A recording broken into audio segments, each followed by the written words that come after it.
Well, here we go. It's a mixture problem. I'm going to try not to screw this up. If I do, I have to just start over. It's no fun. I've already made some mistakes earlier on some of these, writing down the wrong numbers and getting into a mess. And then this particular kind of marker is very hard to erase, so we just have to clean the board and start over. So I'm a little bit scared this may not work, but you should be scared too, I guess. Here we go. We'll just cross our fingers and hope everything works out perfectly. So we have a mixture problem. Mixture problems are a little bit complicated in that you have to remember the kinds of things that you can use to create equations. In mixture problems, there's two things you use to make equations. One is when you mix quantities together, the volumes combine to give you the total volume. And the other thing you use to make equations is when you mix things together, the amount of pure stuff in each of the two components becomes the pure stuff in the mixture. Those are usually the two things you use to make equations, so we'll try.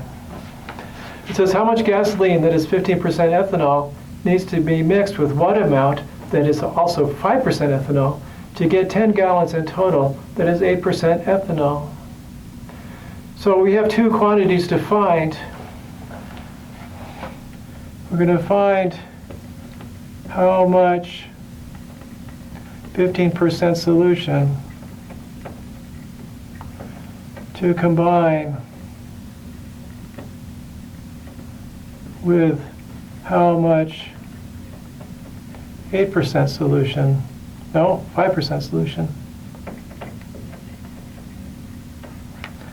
And we want to get an 8% solution till we get done. So we'll set X equal the gallons, is it gallons? We're in gallons, gallons of 15% ethanol gas. And we'll set Y equal to the gallons used of 5% ethanol gas. Okay. Here's my diagram. I have these, they look like oil drums. That's what I was thinking.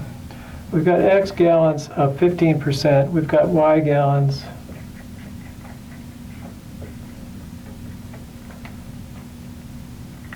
of the 5%. And then we're supposed to end up with 10 gallons of 8% when we combine it together. All right. So we'll get two equations. One equation comes from the fact that the volumes combine. So that says that X plus Y is going to be 10. The other one says the ethanol combines. So 15% of the X gallons is ethanol. That's 0.15X. And 5% of the Y gallons is 0.05Y.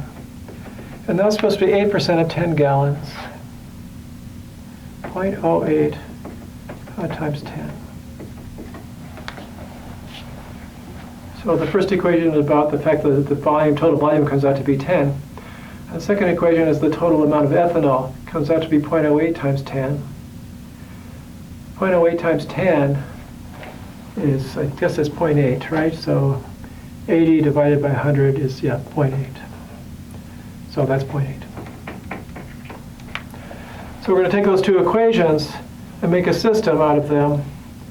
And when I've got these decimals, the plan usually is just to multiply through by 100 to move those decimal points over. So we can think of that as being 15x plus 5y is 80 when I multiply by 100 times 100.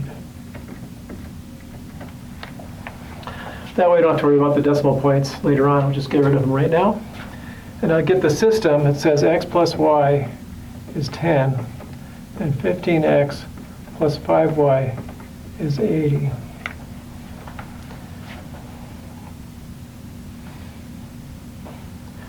I'm thinking I'm going to eliminate y here. I'll multiply this top equation by minus 5 to get a minus 5y. And it'll give me a plus 5y here and add them to get 0. So I'll take this thing here times minus 5 and leave that alone. So I get minus 5x minus 5y is minus 50. And this is 15x plus 5y is 80. We add those equations. I get 10x is 30.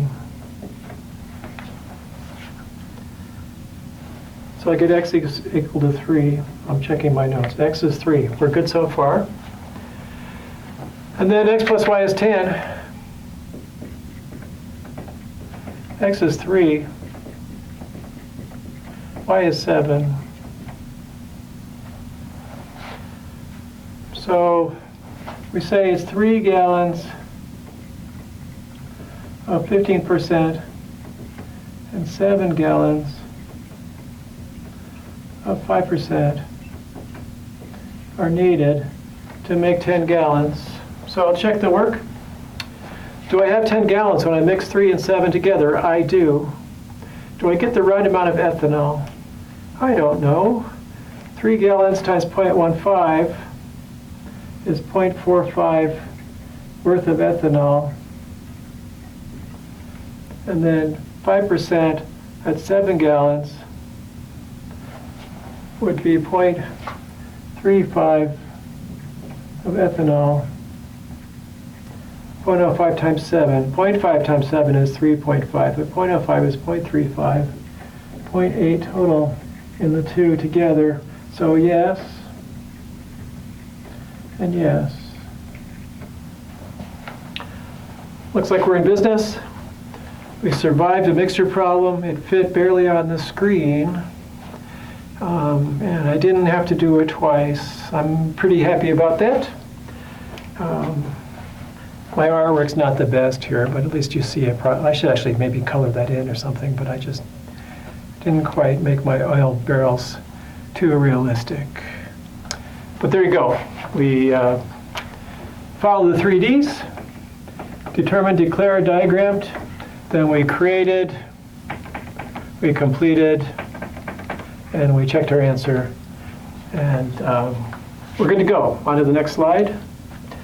I'll see you in a minute with more exciting applications of systems. Here we go.